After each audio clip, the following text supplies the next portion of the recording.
All right, welcome into the half, everybody. My name is Erich Montgomery, and you can find me over at oursuccessgroup.com.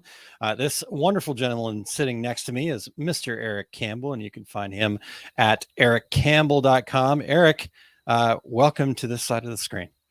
Yeah, happy to be here. We had a little busy day. Teresa on Two Other Guys. We always do two Other Guys recap, and I'll just say, as the producer today, she was dropping links as fast as she could. She kept on just introducing new material, so I was researching throughout the show today. But that's worked well. We got a lot of good information out there. Yeah, I thought that was good. So let's dive right into it then, Erich. Right, so we get Yeah, to let's this. talk about it. What's your so on Two Other Guys? We talked about what do they call it? Promo for the Planet Initiative, I believe, is what it was called, and which led us down the path of talking about sustainability and what that means, and et cetera, et cetera. So, as you were researching all of the links she was sharing, what stood out to you? Well, I think what was interesting is that certainly we were talking about more on the ground real applications, which was cool.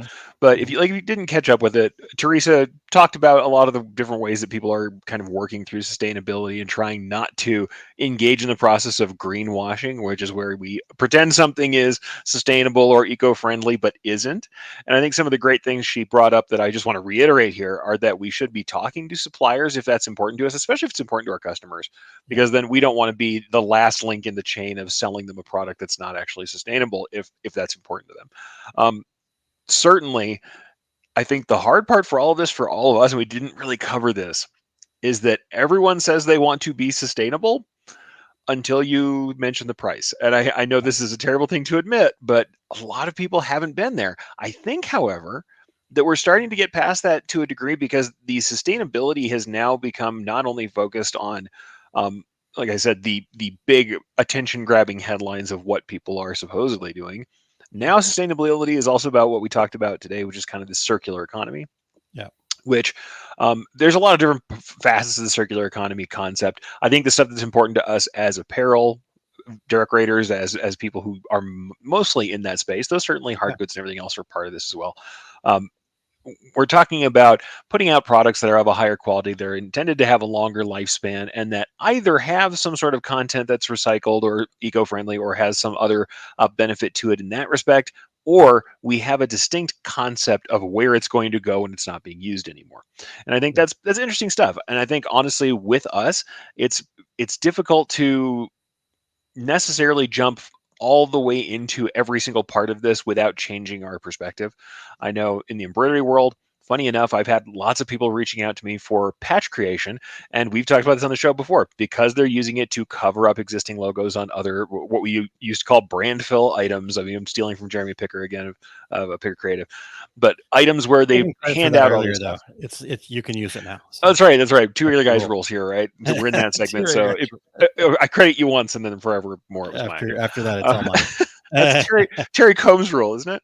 Yes. Anyway, quit giving Terry trouble while he's not here. But suffice it to say, the concept of reusing garments, like I've talked about kind of visible mending before, where we're using garments after they've been damaged, and then using mending techniques. We're using embroidery to mend. That's certainly part of it. But patches as logo cover-ups, huge, still going on, coming around.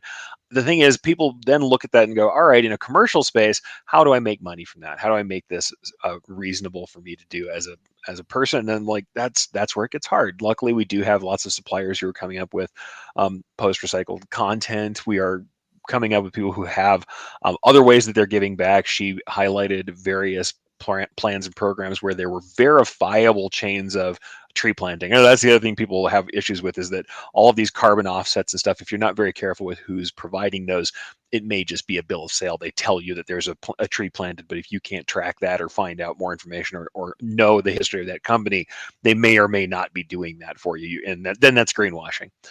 So it was interesting for her to talk about that. And honestly, a lot of it centered around doing more research, asking more questions, and just giving this some thought. I know tons of people who decorate specifically on supplied garments. Now, certainly there are issues with post-consumer garments. We've all had them. I have held garments that I was unwilling to put on my machine because they were so filthy. We know sometimes that's an issue. So honestly, when I have dealt with people who are dealing with post-consumer garments that are customer supplied, as we say. There are rules we have to put into place. We usually have to give them some concepts about what you're willing to put on a machine and not. My big complaint, and I'm just going to hang it out there. I had a bunch of equestrian folks who would bring me tack right off the horse. And I'm like, yeah, I'm not putting a horse blanket on my embroidery machine that costs as much as your car, full of dirt and full of everything that came off the horse. There are certain things that aren't great for that.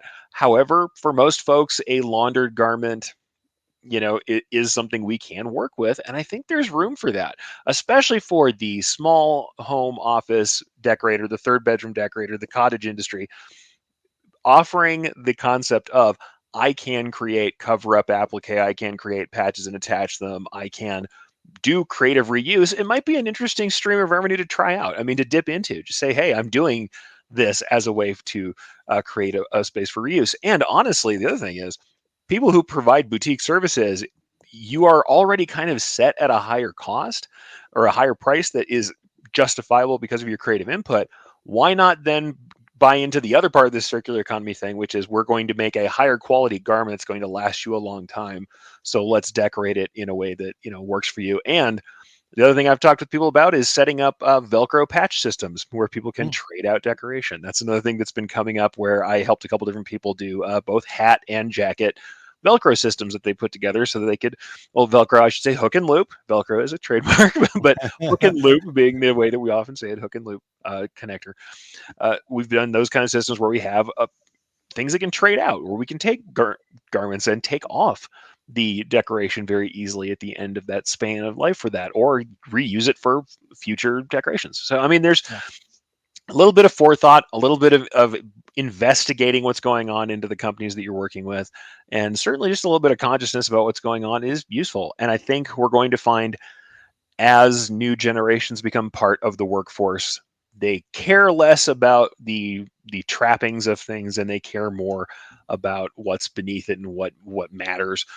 Certainly, they're still all about merch, but if you look at large content creators, like in the YouTube space and in general, or even TikTok space, you're seeing more and more people say, here are these high quality garments that I have, that I'm curating. I'm not just doing this stuff, with a random company. It's not just, I'll use an old site, so I'm not telling on a new site. It's not just the Zazzles of the world, and that's not a good site to say. It's an old school one. It's not just the on-demand printers that are doing this stuff, and there are on-demand printers doing great work, don't get me wrong, but it's not the concept of what we had in the early days of like Redbubble and all of these various online decorators, where you just upload a ton of graphics and they print it out and you get a small VIG and you never touch this material. There's kind of some quality associations we have with those people. Lots of the merch providers now are doing traditional runs of merch with a source, with a decorator, and they really care about those blanks. Putting yourself in that space, I think, is a useful place to be for, especially, like I said, your boutique, you're doing stuff that's interesting and good. Make it part of your marketing message that you're doing something quality, and provide garments that are supposed to last. It's interesting stuff. Awesome. There you go. Love it. Cool. Well, we can keep talking about that a little bit more here, but sure. Just say good morning to a couple folks here. Quick to Stitch checking in. Kingsbury Crafts checking in. Lyndon, glad to catch you guys live. Thank you, Lyndon. We'll get back to that one in just a second. Ramona, good morning. Lisa, good morning. And Jesse, hello. Good to see you on live, Jesse. Thank you. Yep. So Ramona shared, I work from home, so that means lots of power use, but this year ComEd has taken us out of the use more power than your neighbors to below your neighbor's average LED lighting people. So nice. I know I very early replaced everything I had with LED, and I'll say, if you buy quality LED bulbs, they do last forever. Functionally, which is hilarious, because that's kind of like, I get it, right? The power usage thing is great, but what drives me nuts is the fact that we're replacing light bulbs all the time. So, like, can we just put LEDs in there? And Kellyan's like, I don't like the light. I'm like, okay, but if I have to replace this every week, then well, no, and I'll say, we had similar problems with our stuff. I know when I took over, this house is a larger house than I've been in previously. I mean, I'm not living in a palatial mansion here, but I came from a small apartment before this. And honestly, in the new place, we had so many lighting fixtures, and I'm like, man, I'm just not going to put bulbs back in, especially because I came here and there were like old off-brand halogens and weird stuff in every in every receptacle. And I was like, all right, here's what's going to happen. Number one, I also like smart lighting, because the other thing I do is I don't touch light switches very often. Most of it's dealt with by light levels and everything else. I have smart lighting all over the house. That's awesome. But the other good thing about that too is I turn things on and off as I need them very easily, because it's all attached to the smart systems. So I don't run stuff all the time. It's there when I need it, and it's low power. Plus, I have tunable light. A lot of them are either dimmable or color tunable, and I think that's super useful. I know personally, my big thing is I like a pretty sedate, warm atmosphere until I'm cleaning the house, or let's say we break a glass in the kitchen, and now I want a whole lot of hot white light so I can find all the pieces of glass that I've invariably put everywhere. So yeah, I like variable levels of light, and I think there are other benefits to LED if you get into it. That's pretty awesome. Yeah. But yeah, well, love it. Plus, when you're running that row of embroidery equipment behind you, you got to be able to light that appropriately. So. Oh yeah, no, good lighting in shop situations is a serious thing. That I think that's absolutely can't be stated highly enough, especially if you're somebody who, because you're working in a home situation, maybe instead of working in a shop situation. All the shops I were in were, polished concrete. Much easier to find a needle in. If you've ever had to work in an embroidery shop that had carpet on the floor, you sometimes find the needle in a way that you don't want to with your foot. So yeah, if you're working at home in a bathroom, I've done it a couple times. I've never run the needle through my hand across my fingers with the machine, but I have absolutely kicked a needle into my toe deeply. So yeah, you don't want to do that. If you don't have adequate lighting, it's bad. So I can't hang out with embroidery people. Yeah, we get stabbed. This is true. Stabby is bad. I don't know. The occasional burns in the sublimation world don't make me super happy, but it's occasional though. Yeah. All right. Hello, Chuck. Ramona says, I changed out the fixtures. They use LED strips that are dimmable. They were inexpensive and easy to set up. Awesome. Love them. Yeah. All right. Same here. That's what I like to do. I'm very fond of that. And I will not say the name of any home assistant so that I don't set off all of your home assistants, because I hate when podcasts do that. But hold on, come on. Now I have to say it. Not going to do it. Not going to do it. But what I will say is in my home, I very, very much have routines set up and everything. So when I want light, where I want light, how I want light is usually a call away. I don't have to touch anything. And Eric said, "Let there be light." Pretty much. Yeah, I have a couple of them that are goofy like that. One of mine is it's getting dark in here. So like on a day like today, which believe it or not for Albuquerque, New Mexico is dreary and rainy like crazy. You can walk through the house and everything's horrible. If I just say, hey, it's getting dark in here, the appropriate lights in the living area all come up to an appropriate level. So I like it. All right. Did nobody else watch Star Trek? I'm sorry. I was excited. I was like, this is what I've been waiting for. Star Trek. I want everything controllable by a voice command through the computer. That's right. That's what I wanted. I love it. Perfect. All right. Well, anything else about the Two Regular Guys show today that I would say go back and check it out, especially if you're interested in sustainability. I think it's worthwhile to see what someone who's really kind of collected a lot of the industry's information has to say. Also, the great thing was that Teresa had in her discussion also kind of shared with us some resources for finding more, because what I know we get a lot of as people who are in front of the industry, we constantly get requests for recommendations.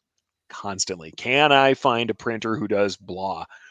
And the great thing is over at ASI Central, they actually have a list of what they call do-gooders that have the certifications necessary for, eco-friendly printing and what have you. Now, a lot of that is promo style products. I think we, as people who are in this world, should get together and email Teresa. Also, by the way, that's the great thing. Her name is Teresa Hagel, and her email address is thagel@asi.com, but she said the gel, and I was like, oh god, that comes out of personal pain when you say that out loud. You're like, the gel@asi.com. That's the way I always look at it every time I've emailed her, so I'm glad she said it out loud. Until she said it out loud, I had read it correctly the whole time. I had Oh, never really? read it I that was way. always And like, why is her email the gel? And I'm like, oh, now I get T. Hagel. Yeah. it. So used to corporate emails that have your first and last that I Yeah. didn't think anything of it. But yeah, absolutely. Email her if you're someone who really is. If you're certified and you want to be on that list, please, because I think apparel people, we need to step up and make sure that the wider promo world knows that we're here and that we're doing that stuff. Also, the thing that we didn't talk about, and like I just did talk about, just because you're a smaller shop or a home-based shop doesn't mean there's nothing you can do for this. Mhm. Reusing cardboard boxes, we did it for many years. I've been through 2 different shops that did it, and I designed some of the stickers that we used to print on the ends, on the excess of bumper sticker runs.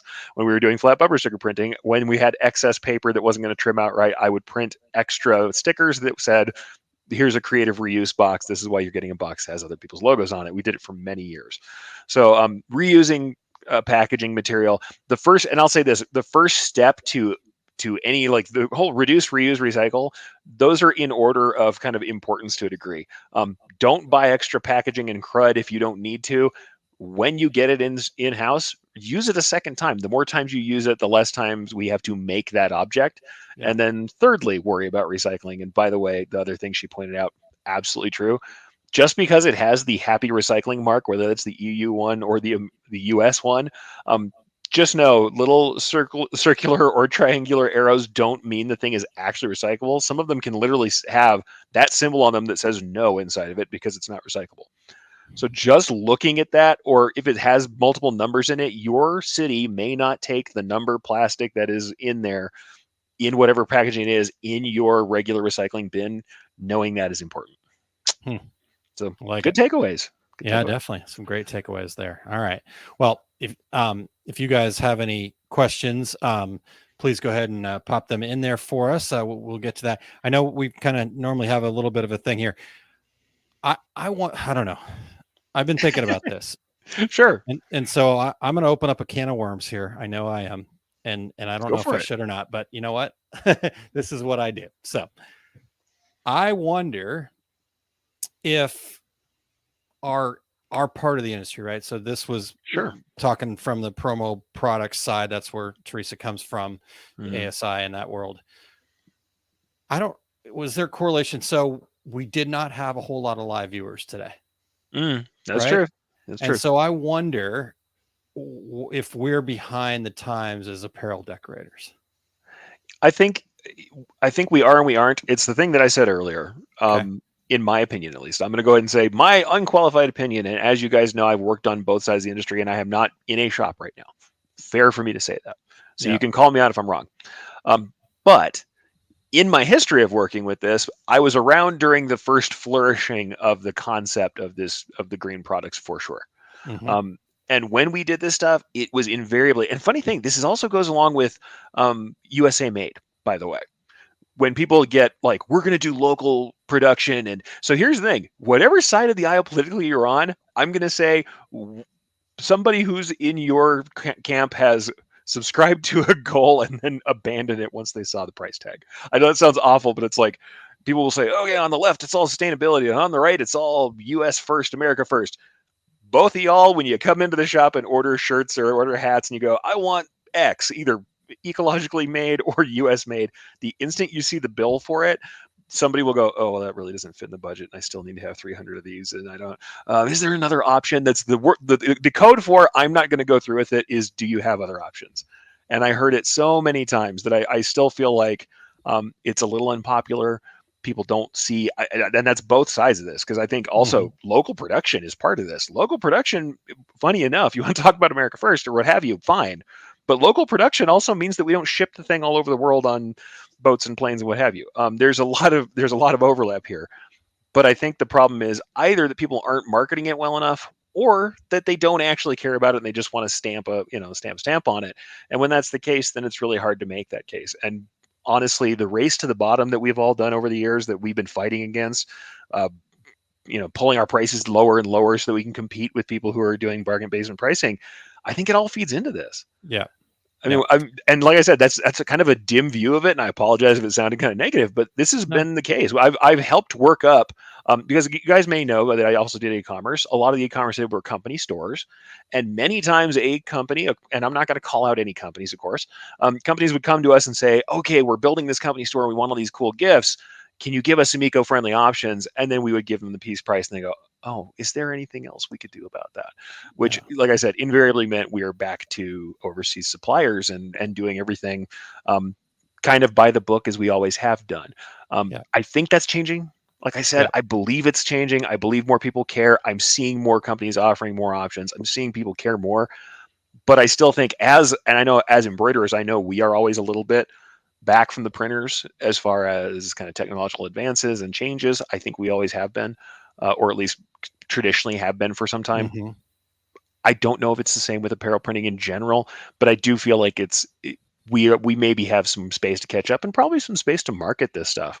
Yeah. And Yeah. I'll also say that's the same thing with reuse, especially Yeah. clothing is a very personal item. Reusing something else, a wine glass that's turned into a piece of glassware is antiseptic and doesn't feel like it's really connected to a person. Someone else's garment, people have feelings about thrifted garments. People have feelings about reuse that are different because it's been on a person's actual body.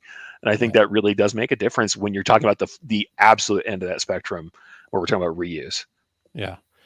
Yeah. It's, it's so, yeah. So it just, it made me really think, right? Because again, I don't, as an industry, I don't want us to fall behind in Yeah, this. Right. And I guess when I also think about us as an industry, I also think about us as a group of small business people that are sure. maybe a little closer to that. What was it last week? We came the Soho, right? The Hmm. home based businesses, the right, and to say that you can't, right, that okay, I can't, right, that price tag that you mentioned, that all of the excuses why not. Hmm. Well, if that's important to you, then get rid of the excuses and start finding the solutions, because the younger people are going to, I see it with my 12-year-old, right? Yeah, What's important to him? Money, obviously he's a 12-year-old, so it's different yet. I don't know what really is going to be like for him, sure. but I know in general, the things that are going on around him, the things that he's ingesting, you mentioned that, like, kind of some of the YouTube stars and things like that, right? I mean, his idol is a guy named Mark Rober, and one of Hmm. his favorite videos is the one where they took that big trash boat out into the oceans and did all the sustainability stuff. And Yeah. at school they spend lots of times. We had he spent months collecting bottle caps Yeah. as some part of some recycling type program they were working on at school, Hmm. and he was super proud of the fact that he had more bottle caps than anybody else, right? Because he'd go to the trade show with me, and then all of those water bottles that are laying on the ground, Yeah. we take all the caps off of, right? It's just like, Yeah. so anyhow, I guess my point, I just wanted to bring it up because I thought it was a worthy discussion to say, Yeah. let's not get left behind, right? Let's think about what solutions might be, right? And um, and it could be, I think in Two Rare Guys talked about some of those small steps that you could take, right? The boxes, right? Ramona put here, my husband does a lot of Yep. outgoing shipping, so I save. I mean, every single freaking Amazon box I get is Oh, like just yes. they're shipping air, and it's and so I've got a stack of all that stuff, and if I ever ship anything, guess what I use? And if you Of don't like course. the fact that I'm reusing shipping and it looks a little bit junky, then I don't care, right? Yeah. I don't care. It's not a worthwhile question anymore, I don't think. I think it's hard because we want to give this um particular experience to people, and I agree that we should be giving them a good experience. I think that we're getting to a point we need to understand that it may be part of the thing. Plus, I think, like I said, I don't think this is political anymore, or at least it shouldn't be. Yeah, I don't think it should be. It should just be a honestly, the other thing I think about is, like, I come from a background where being frugal and using the resources that were there was just a good concept. It's just a good yeah, idea. yeah, Let alone the fact that, like we've talked about previously, or like what I said, a lot of the stuff overlaps between wanting to do more local production, wanting to keep things here and do yeah, things with local communities, and benefiting our own local communities should all be pretty no-brainer stuff right now. I don't think that's terrible, and I think ecology is part of that too. In fact, the only thing that is hard for me is when we talk about the larger scale of this stuff. I think sometimes we forget where we are in that place. For us, I think the harder part is like we can't do the hugest stuff because we talk about recycling. Recycling's great, but obviously it's large corporations that are going to have the most ability to move the needle for Yeah. us. That's where we have to look at who we're buying from, because then we get to vote with our wallet. That's the best thing we can do. Yeah. But other than that, I do still think like there's stuff we can do, and there's also just messaging we can be putting out there, Yeah. and offering services. I come from, like I said, my traditional background in decoration was super corporate, business to business. Yeah. Everything had to be new. In fact, to the point where when I wanted to do decoration techniques that required garment washing, I had a very hard time selling that because companies didn't want to accept a garment that had ever been washed. They wanted to have the original sizing from the manufacturer on it and to look like it had come directly out of the manufacturer's box. Otherwise, it was used. And I think that's part of the thing we have to do is start to market against that concept to a degree so that we can say, hey, it's not going to look the same as maybe you remember for the folks who've been around forever. But I think younger folks already know this. And as we see certain segments kind of age up, as we see segments coming up, they're going to have different feelings about it. And the other thing I always say this too is whatever your personal feelings about this are, and you can file them wherever you want to, eventually you're going to have a body of people who wants a product, and if you aren't able to offer that product, you are not the person selling to them anymore. So you just better hope that the other chunk of people is still there for you to sell to, and it's your choice who you want to chase as a customer. Yeah. I think, like I said, like you said, I see younger generations coming up where they care about different things than you might expect. Mm-hmm. And for different reasons. I mean, you never know what those reasons are. Some of them are just like, hey, I am all about ultimate comfort, so I just want really great feeling clothing with cool decorations on it, and I'm willing to pay more because I'm going to live in one hoodie for the next for the next year, so I'm going to pay $120 for a hoodie. And everybody in the custom industry, we would look at that and like freak out, and I'm like, no, I'm watching people buy Mr. Beast hoodies for $70 a pop all day long. Yeah. It's not a problem for them to do that. They want to do that, and they do. They keep that same hoodie forever.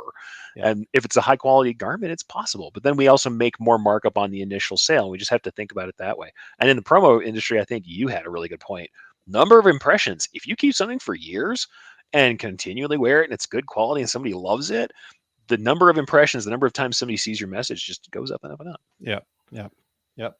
Yeah, I think number of impressions, and I think we can utilize that whole thing inside of what we do too. Like you just talked about, right? So business to business, it can be number of impressions, but business to consumer or business to kind of end user is, like you said, this will be your favorite hoodie. And so I get that it's $120, but when you divide that out over the fact that you're going to wear that hundreds of times, and it's still going to be your favorite hoodie. Okay. Well, it should be part of the message. I mean, that's the thing. We can't just rely on the catalog messaging for this stuff if it doesn't have a lot of that in there. We have to really think about it's the thing that I always say that sounds like it sounds too impactful, too much. It sounds a little too hot. But how is this garment going to change your life? How is my product going to make life better for you? And there's really things we can say about that. And part of it is like, it's more comfortable. It's going to last longer. Yeah. This is something that's going to be your favorite. You're right. Talk about that. Talk about how that's going to feel once they have that garment. And then, but sell on those margins. There's always, let's put it this way. You can always do business as usual. Business as usual is there. It is well attested to, and we have all of the equipment to make it happen. Yep. But you can take a chance on doing something new. And yes, there's some investment in it, but a lot of that investment is time investment. A lot of that investment is thinking ahead and planning and trying and working the plan. Yeah. And I think that's the thing. Trying something new is going to be, it's an unknown that might pay off, but doing the same old thing, we know where we're going to be. Yep. Right. Love it. Okay. Well, like I said, I knew I was going to open up a can of worms there, but fine. I felt like it was important for us. I think I probably overshared, but that's fine. That was the whole things point. Are. That was my intention, is to get that conversation going. So hopefully you guys that are tuned in took something out of it. You've been rather quiet today. So with 1 minute left here, Eric, we got to do the weekly wins though. We can't skip that. So quick, go. You're up. Working a program from the dock. Let's put it that way. Program from the dock. All right. I like it. All right. Book writing is done. I'm editing right now. Nice. Editing is what's happening because I still have a few areas that I need to come back and tweak a little bit, but all the content is there, done. So there we go. Nice. What do you guys job, have man. for us? We've got 30 seconds left, so type fast. Well, I didn't even put the banner up. We were so far. That's fine. Weekly wins, man. It's all good. Yeah, there we go. I think the other good win is, hey, we were here. That's right. Good to see you, man. Good to do the show.